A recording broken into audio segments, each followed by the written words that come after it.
ప్రేమించగలిగి ఉండాలి.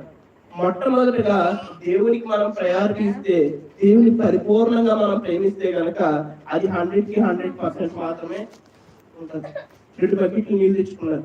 ఇప్పుడు చంద్రమ్మ గారు నూకరత్న గారు 2 బకెట్లు తెచ్చుకున్నారు. ఏ బకెట్లు అయితే తెచ్చుకున్నారో సేమ్ అదే బకెట్ నా దగ్గర వాటర్. ఇప్పుడు ఇద్దరులో ఎవరు పోయాలి నీళ్లు? సగం సగం పోస్తే వాళ్ళిద్దరిని సంతోష పెట్టినట్టు అవుతుందా? అవును. అయితే మీకు పూర్తిగా పోయాలి, లేకపోతే అయితే మీకు పూర్తిగా పోయాలి. అందుకనే దేవుడు కూడా అంటాడు, నువ్వు నన్ను ప్రేమించుతున్నావా అని.